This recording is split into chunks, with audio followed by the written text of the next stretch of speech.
A lot of stuff to talk about, Philip, this week. And first things first, as we always do, let's get into some clickbait news.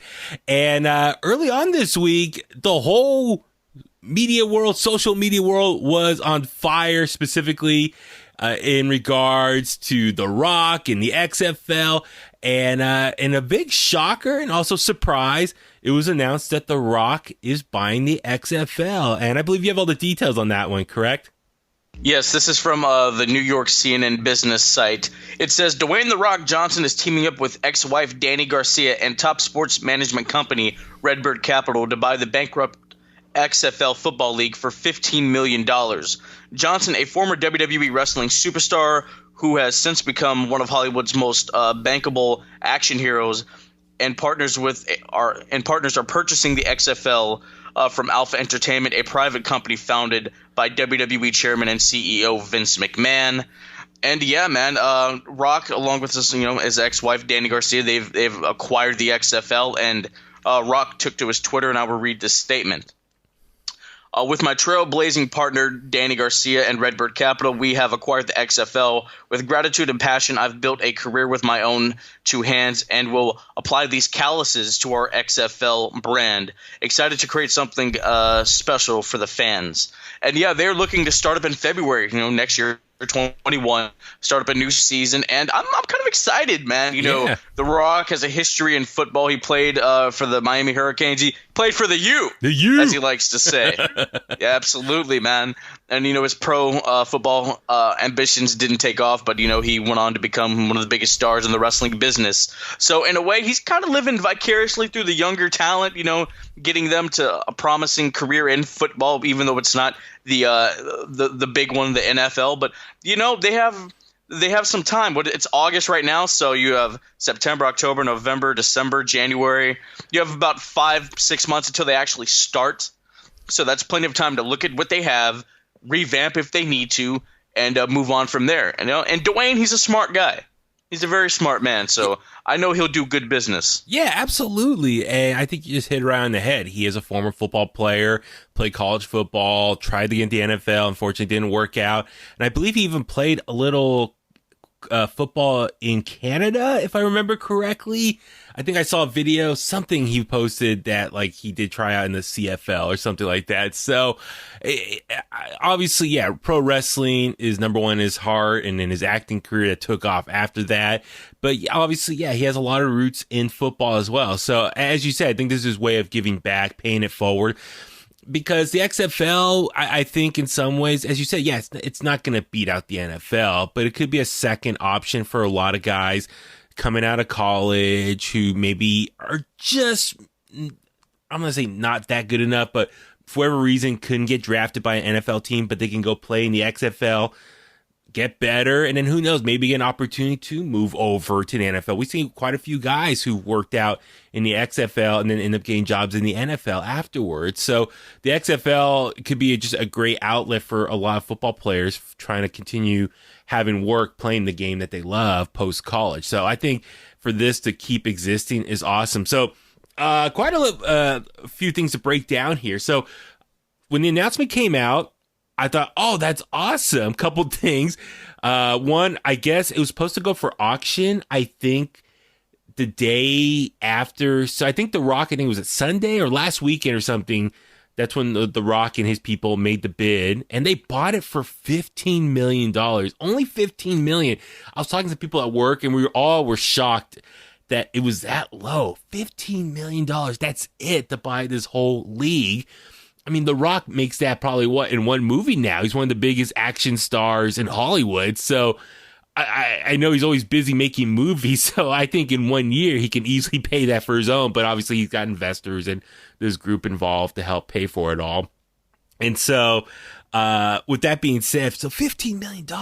But also, like I said, he bought it the night before it was supposed to go for auction. So it makes me kind of wonder. I just fantasy talk here. I wonder if he did it as a favor for Vince McMahon. Because you think about it, if it would go for auction the next day, a total stranger who has no connection to Vince McMahon or the WWE could buy it and do whatever they want with it. And it really would be, I'm sure Vince McMahon would probably be a little upset that someone's taking his baby and like completely changing it to their own vision. But at least The Rock, he's obviously part of the WWE family. He's one of the greatest of all time. And so I just wonder, like, I'm just speculating. I wonder if Vince McMahon probably called The Rock, say, Rocky, Rock, what do you call him? Dwayne, do me a favor. Nah, Vince still calls him Flex Cavana. He's like, you gotta do me a favor. You gotta buy the XFL for me. I don't want to go to a total stranger. I want you to buy it. Keep it in the WWE family. Hey man, I'm excited. I gotta see my Dallas Renegades do a little something in Arlington, Texas. You feels me? These Houston Roughnecks. Yeah. I might be a fan of the Los Angeles Wildcats. I don't know. We'll have to see. Well, okay, that's the thing. Well, we'll talk about teams in 1 second, but I was just gonna say also, I wonder if The Rock buying it, I wonder he can still, even though Vince McMahon's no longer associated with it, I wonder if he can like still tap into Vince, and maybe Vince can kind of vicariously through The Rock still have some say in the XFL.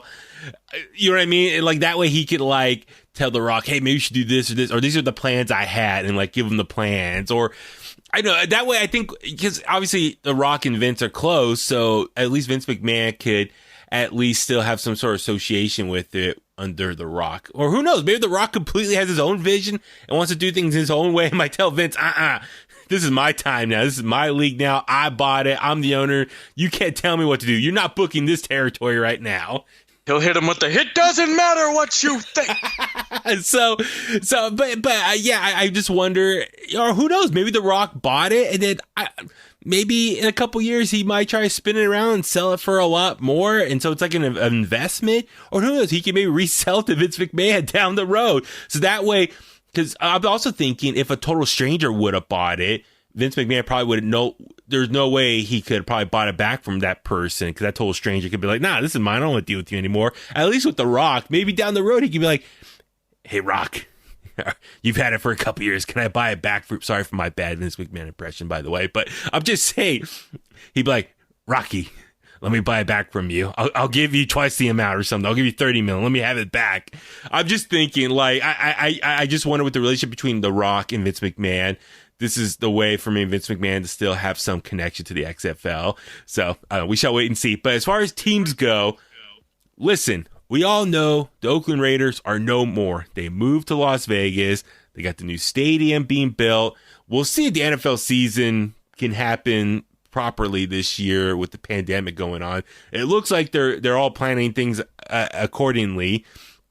But I know, like for example, the Las Vegas Raiders, I know they announced like they're going to have no fans in attendance this year for their games. Poor Oakland, the Oakland fan base now, they don't have a football team to cheer for. I still think an XFL team should be created here in Oakland, in the Bay Area. I'm just saying. Well, Dwayne, as he said at WrestleMania 31, he's an East Bay boy. Absolutely. So, I mean, it's the one time he's ever claimed us, ladies and gentlemen. But it's always Florida. It's always Florida. I mean, he was born here in Hayward, in the Kaiser Hospital that's no longer here. Yeah, man, Dwayne, at least give us a team. I'm not really a football guy. I'll go to an XFL game. Well, here's the thing. So Marshawn Lynch, he created or started up a team, I think called the Oakland Panthers. And it was supposed to be an indoor football league, not arena football. It's a whole separate thing. And they were going to have their games at what was Oracle Arena, now Oakland Arena, where the former home of the Golden State Warriors. But unfortunately, the season never happened because the pandemic started. It was supposed to start earlier this year, and the games were going to be broadcast on my sister station, KBR 1050. It made a big deal of signing this radio partnership, all that stuff. But the season never happened. I don't know if that league is still going to happen or not, but it's supposed to be an indoor football league, and Oakland was going to get a Panthers team, a local team. Now, I don't know if that's not going to happen anymore or not, but if that's the case, let's say they don't happen, the season doesn't happen, the league doesn't happen. That's what I'm saying. It's prime real estate. It's open. Oakland has an opening for a team. So I just think it'd be great. That way we can still have two football teams in the Bay Area. So Rock out there. If you're listening to this podcast right now, yeah, get a team, an XFL team in Oakland. I think be great because the only team we have is what, the LA team. I think you said. I think that's the only West Coast team. Is there one like in Seattle or? Yeah, Seattle has the Dragons. Okay, so that's the thing. It's like you got LA and Seattle, like the two West Coast teams. For me, as a Bay Area sports fan, I can't cheer for any team in LA. It's just against my fan base, my everything I love. Like I hate the Dodgers. The LA Rams I don't like, all that stuff. So hey, I'm a Niner fan, I'm a Giants fan all the way. So, and then Seattle, it's like, Seattle, they're so far up north. The only thing about Seattle I like is just grunge music that came from that scene up there. So anyway, I'm just saying, I think you need something in the middle, halfway between LA and Seattle. Get a team in the Bay Area. I think it's a great start. But then again, that's if the XFL can exist long enough to have expansion. I think what you told me off today, 8 teams. So I'm sure for The Rock and all the people who own the XFL now, they're probably just going to look at the infrastructure that's already set in place that Vince McMahon had and probably just restart that up and get that going first. And then if it's successful after maybe that initial season, then I'm sure maybe they'll look at expansion. But I was listening actually to the Bulletcast earlier that the new episode had your co-host Brandon was talking about a bubble system maybe. Yeah, kind of like what the NBA is obviously doing, and he said it's more easy to control with the XFL because you have 8 teams compared to the so many that are with the NFL. And yeah, man, I think that'd be a nice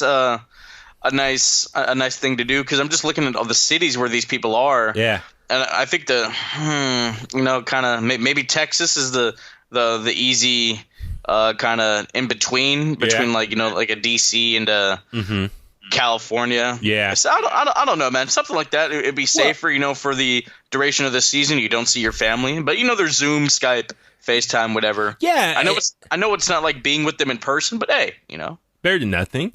Well, as you said, like their goal is to get a season going by February 2021, which makes sense because that's where the XFL normally starts, which the Super Bowl, the NFL season ends that first weekend in February.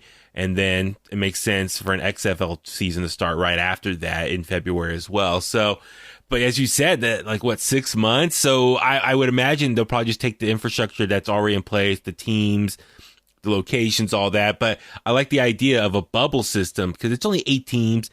Have it in one city, have games all throughout the day or something. Very similar to what NBA is doing right now. And, I think MLS, the soccer league, they're doing a bubble system as well. So it's a lot easier to control. I know Major League Baseball, they're trying to play games right now and go across the country, and they're having a lot of spike cases in coronavirus. So a bubble system, I think so far is working. Hockey is doing it as well. They got the bubble system, and all the ones doing the bubble system, it's working for the most part. So when you only have 8 teams to worry about, it's a much smaller sample size to control. So yeah, I think doing a bubble system would be a smart idea for them, at least just to get a season off the ground.